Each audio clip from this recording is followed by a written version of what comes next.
ছাত্ৰ-ছাত্ৰীসকল, আজি আমি নৱম শ্ৰেণীৰ বিজ্ঞান কলা পাঠটোৰ প্ৰশ্নোত্তৰকেইটা আলোচনা কৰিম। এতিয়া আমি যাম প্ৰশ্নোত্তৰলৈ। প্ৰশ্নাৱলী পৃষ্ঠা নম্বৰ 69, তাত থকা প্ৰথম প্ৰশ্ন, কলা কি? আমি কলাৰ সংজ্ঞাটোৱে লিখিছোঁ যে নিৰ্দিষ্ট শৈলীৰে প্ৰস্তুত উৎকৃষ্ট কাৰ্যদক্ষতাৰে কোনো কাম সম্পূৰ্ণ কৰা লোকৰ সমষ্টিক কলা।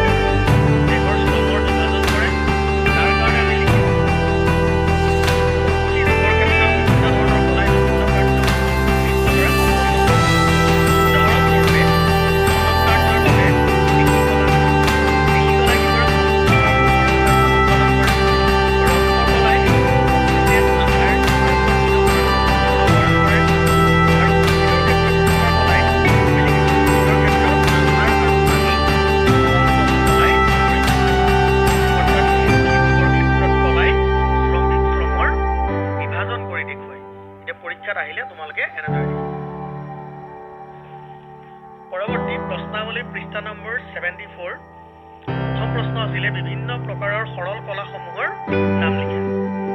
এতিয়া সৰল কলা আমি পাইছিলো পেৰেনকাইমা, পলেনকাইমা, স্কেৰেনকাইমা। বানানকেইটা মন কৰা, গোটেইকেইটা দেখি আছে প্ৰদন্য নহয়। আকৌ আমি পেৰেনকাইমা কলা দুটা ভাগত পাইছিলো, লৰেনকাইমা আৰু বায়ু। তোমালোকে এনেদৰে আটাইকেইটা লিখিব।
সেইবোৰৰ নাম লিখা। উত্তৰটো হ'ল জাইলেম কলা। 4টা উপাদানেৰে গঠিত, ফ্লোয়েমৰ দৰে 4টা উপাদানেই আছে।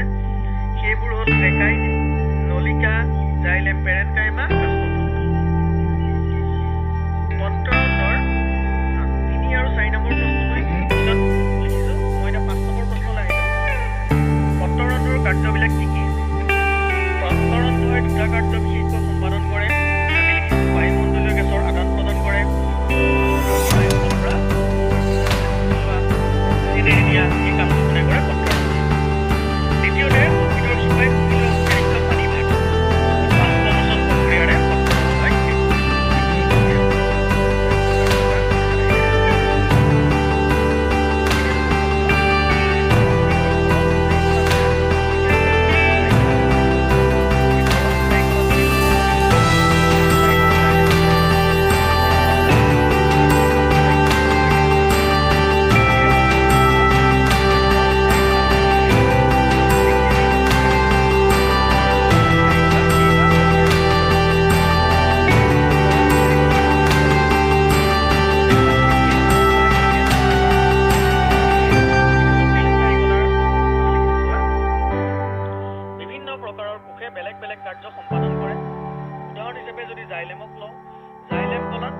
ট্ৰেকাইটবোৰে পানী পৰিবহন কৰে আৰু পেৰেনকাইমাবোৰে খাদ্য মজুত কৰে। জাইলেম কলা 4 বিভাগৰে গঠিত, তাৰে বিদেশীৰ সৈতে বেলেগ বেলেগ কাম সম্পন্ন কৰে। সৰল স্নায়ু কলা উদাহৰণ দিলোঁ, পেৰেনকাইমা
লিখিত পেশী আৰু হৃদপেশী। তেতিয়াহ'লে প্ৰশ্নটো কেনেদৰে আহিলে? প্ৰাণী দেহৰ অংগ পৰিচালনাৰ লগত জড়িত কলাসমূহ কি কি? এনেদৰে লিখিবা। প্ৰাণী দেহৰ চলনৰ লগত কোনটো কলা জড়িত? উত্তৰটো পেশী। তেনেদৰে লিখিলো। 1 নম্বৰ থাকিলে নম্বৰ। 7 নম্বৰ, নিউৰন দেখাত কেনেকুৱা? এতিয়া উত্তৰটো লিখিছো নিউৰন এইটো প্ৰধানতঃ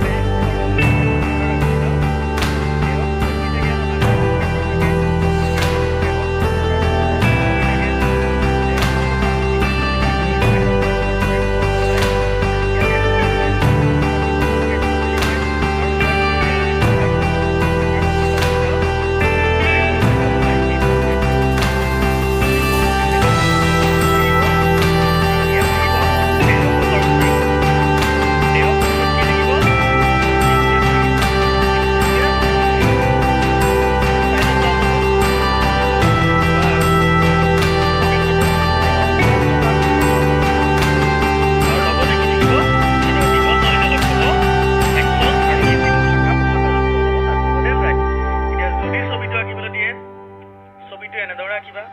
এইটো হ'ল এটা আদৰ্শ স্নায়ুকোষৰ চিত্ৰ।